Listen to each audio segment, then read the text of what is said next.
You called this a historic day. You called this a day that was a long time coming. Tell me why. Yeah, the city, the city's needed to change its budgeting process for a long time, and I've certainly seen on my 2 years here that the way we spend the citizens' money right now is not how they want us to spend the money. We've got duplication, we've got waste, and we've got to do better. Our citizens' hard-earned tax dollars need to be spent on them, need to be spent on improving their day-to-day lives, and I think this new budgeting process that we initiated about a year ago now, that we're finally here, that we're implementing it, yeah, this is a big, big day for the city. When you see the numbers, I think it's 2.5 million projected deficit this year, 31 next year, 148 the year after that. What does the city look like if cuts aren't made? Bankruptcy, right? I mean, we don't have, as I said earlier today, it's not a revenue problem that we have at the city, it's a spending problem. We spend too much on programs where we don't have metrics to determine if they're working.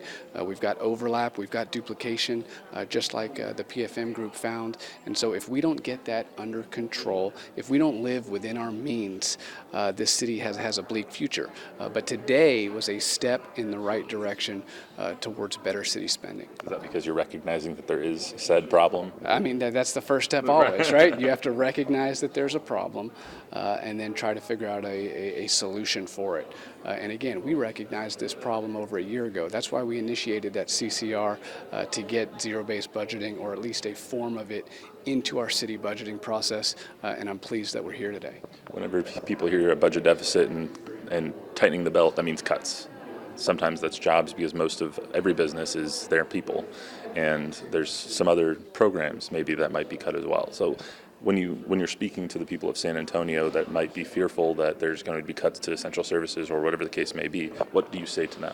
Yeah, we're not going to cut basic city services. In fact, what's going to happen as a result of this new budgeting process is improved city services. What we are going to do is cut various programs, again, that aren't working, cut duplicative programs, cut programs where we don't have metrics to determine, actually what's going on, if our citizens are getting their bang for their buck. We are going to reallocate dollars, I believe, towards critical city services and our citizens' priorities, which is public safety, number one, which is infrastructure, number two. 22% of the roads in this city are in poor or failing condition.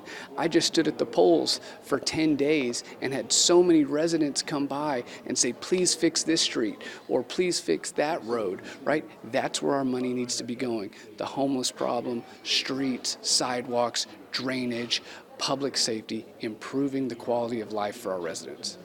So how, with this tightening of the belt or cutting of the fat, or however you want to say it, over the next few months, what does that look like for the people of San Antonio? How can they get involved? Contact your council office, right? Let your council office know what your priorities are, how we can spend their money to improve their day-to-day life. Citizens should be involved in this process. So get a hold of your councilman or your councilwoman, call Eric Walsh's office, come to the budget town hall meetings, attend your neighborhood meetings. Let us know how you want your tax dollars spent. Anything else you'd like to add? That's it. All right, appreciate it. Thank you.